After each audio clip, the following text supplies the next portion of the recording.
notre société est tellement permissive que la pornographie, de plus en plus, envahit tous les esprits. C'est Woody Allen qui le dit dans son livre intitulé « Destin tordu », publié en 1981. Aussi, la société aujourd'hui camerounaise, le continent, nous donne un épisode de pédocriminalité, de sodomie et autres qualificatifs qu'on ne saurait utiliser, d'autant plus que c'est devenu un vrai feuilleton 24 heures chrono où le grand acteur, héros mondial, connu à travers la planète Terre, Hervé Bobda, n'a pas longtemps couru. Bref, le FBI, la CIA et presque tous les services secrets étaient derrière lui. Que voulais-je dire? Toute l'armée, la police camerounaise était donc à la recherche de cet homme qui est devenu très célèbre et qu'on qualifie même de plus grand criminel sur le plan sexuel actuellement au Cameroun. TikTok, Facebook, Instagram et autres font de lui aujourd'hui l'un des Camerounais les plus connus, mais sur le plan négatif. Image également négative de notre pays, dans la mesure où il a agi en toute liberté, en toute... S'il vous plaît, s'il vous plaît, s'il vous plaît, il y a des gens. Il y a des gens, il y a des gens, il y a des gens. Il y a des gens. Voilà. Wow, les gars, merci beaucoup. Que Dieu te bénisse. Voilà les gars, merci beaucoup. Merci beaucoup. Papa Bobda. Merci, merci. Donc, depuis c'est comment? Ça va. Vous voyez, moi je suis le président Hervé Bobda. Partout, Cameroun chez moi. Beaucoup de gens ont dit. Voilà. Merci, Bobda.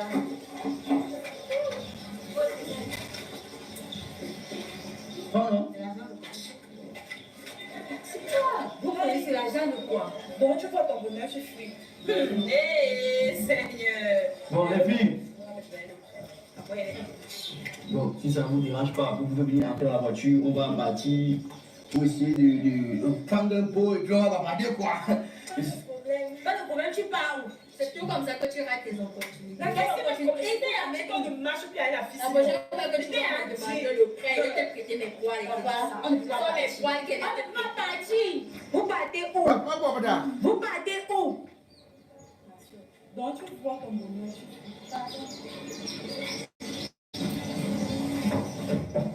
j'ai dit, c'est toujours comme ça que vous faites. Vous ne comprenez pas les choses qui se passent ici. Vous connaissez que c'est qui? En tout cas, moi je rate. Restez là. Au revoir. Non, ça Les filles comme ça, il finit avec pauvre. Vraiment. Il finit avec pauvre. C'est comme ça qu'elle a fini.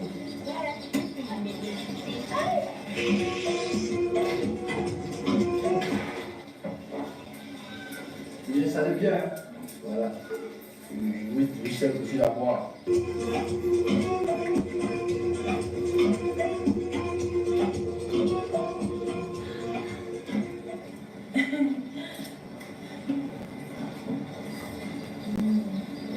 On a la reconstitution des faits hein, de Papa Bobda. Faites-vous plaisir. Après, vous allez nous donner vos témoignages. Chez moi. Reconstitution des faits. Depuis la cellule. Oh non, avant la cellule, après la cellule.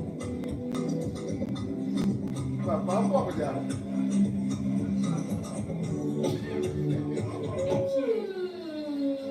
Non, mais c'est pourquoi?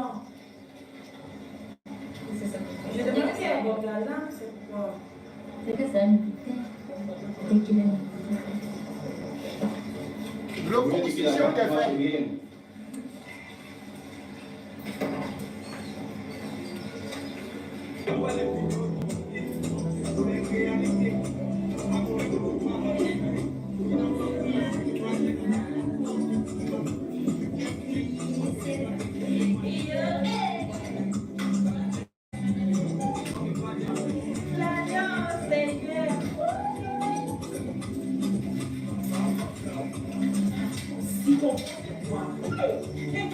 Voilà.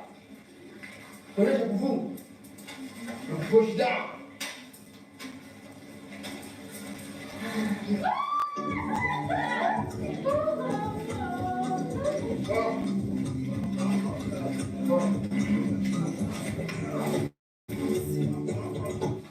Bon. Oh. Mesdames et messieurs, C'est bon. c'est bon. Mesdames et messieurs, c'était l'amuse-bouche en disant ça peut prêter à rire, mais en même temps, ça devrait faire réfléchir par rapport à notre société polluée à cause de l'argent. Il suffit que n'importe quel énergumène puisse l'avoir pour pouvoir recruter les femmes, les hommes à sa portée sans voir, sans que ces derniers ou ces dernières se rendent compte des conséquences qui peuvent arriver.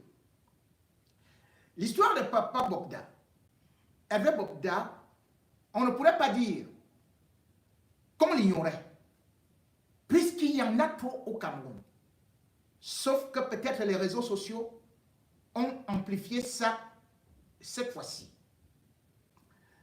Dans les plaintes qui ont été déposées, bien sûr qu'il y a beaucoup de la manipulation, puisque certains disent qu'il n'y a pas une plainte concernant le viol, la séquestration ou encore la contamination et même les harcèlements et autres. Je devrais dire à cela d'arrêter d'instrumentaliser et surtout de détourner l'attention du peuple par rapport à ce sujet qui est très important.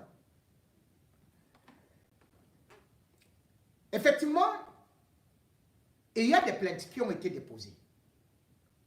Et d'ailleurs, après l'arrestation de Hervé Bokda, le collectif des avocats, constitué de Maître Méli ou encore Tomaken et Maître Fous, ce collectif a été invité au niveau de la police judiciaire. Le collectif est allé avec les victimes, les témoins. Les témoins ont donc déjà été entendus.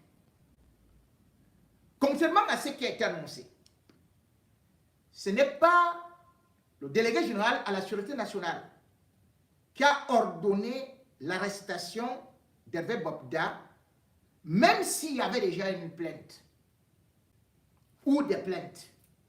Mais il faut dire que lorsque le commissaire du gouvernement a été saisi, le commissaire du gouvernement, parce qu'il y a une arme dans l'affaire, alors toutes les autres infractions deviennent connexes. C'est donc le tribunal militaire qui devrait juger cette affaire. Mais pour les enquêtes, c'est donc la commissaire du gouvernement qui peut saisir la police, qui peut saisir la gendarmerie.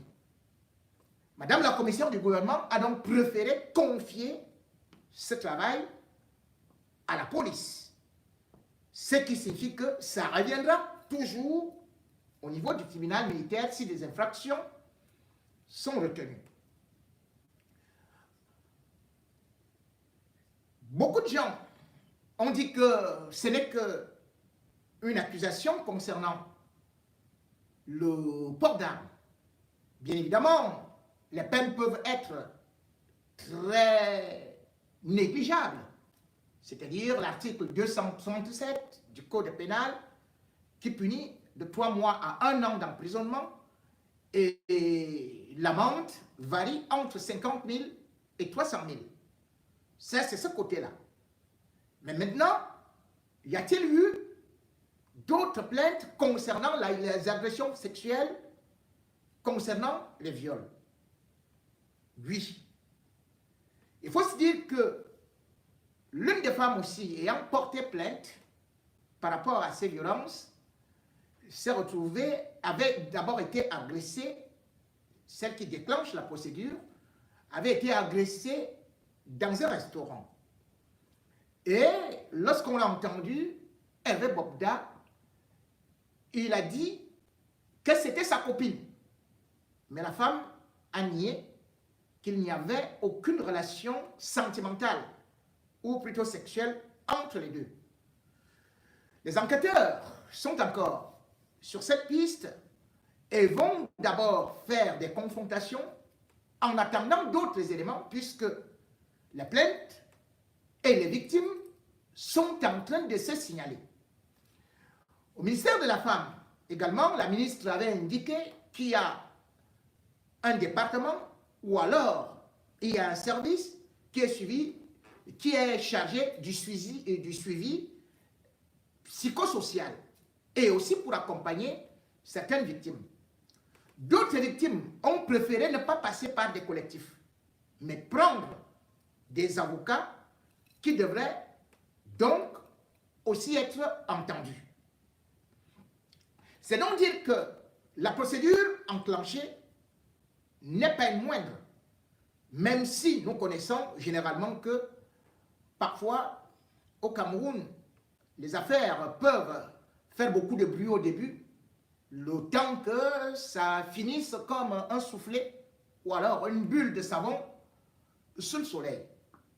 Mais pour l'affaire Bobda, beaucoup de choses aussi ont été dites qui sont fausses, qui sont vraies. Je ne pourrais pas prendre tous les témoignages, je ne pourrais pas considérer que tous les témoignages sont vrais. Et d'ailleurs, j'en ai mis un là qui paraît plutôt comique. Parce que dans une telle affaire, il y a le vrai et l'ivraie. Et il y a bien évidemment aussi des gens qui veulent venir régler des comptes. C'est pour cela que j'ai pris encore le temps de pouvoir enquêter, d'interroger, de voir aussi du côté des proches de Bobda pour essayer de recouper. Et en recoupant, bien évidemment, Hervé Bobda continue à nier les faits. Selon lui, il s'agirait d'un complot monté par son petit frère, Bobda, pour des affaires familiales et qui aurait aussi eu à contacter certaines personnes.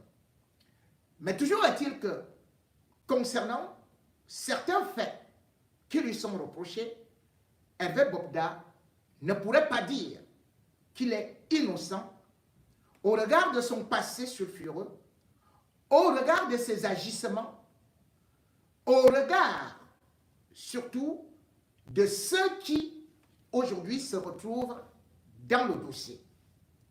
Le dossier Hervé Bobda est donc un dossier qui implique beaucoup de choses, qui implique beaucoup d'accusations, mais qui aussi implique un réseau de proxénétisme. Hervé Bobda n'est que la face cachée de l'iceberg d'une société aujourd'hui où, à travers le réseau WhatsApp, il y a des groupes privés où on recrute des femmes, des filles, des enfants, des garçons, sans pour autant oublier Telegram, où aussi ces groupes-là agissent. C'est des clubs qui sont devenus presque des clubs échangistes, mais où il y a aussi le crime organisé, puisque des pédocriminels y arrivent pour justement recruter des naïfs, organiser des patrouilles et aussi, surtout, pour ce qu'on peut appeler des crimes rituels. Affaire Hervé Bobda, ce n'est donc pas une affaire à prendre à la légère, puisque beaucoup d'autres personnalités se cachent derrière. Alors, y aura-t-il suite? Quels sont les vrais éléments? Quel est le comportement réel de Bobda? Quel est son passé? Voilà autant de questions que la justice aura d'abord à analyser, que les enquêteurs sont en train d'essayer d'éplucher. Mais quant à moi, j'ai quelques éléments que je voudrais partager avec vous sur Hervé Bobda, l'homme qui fait bouger le Cameroun, le continent, la planète.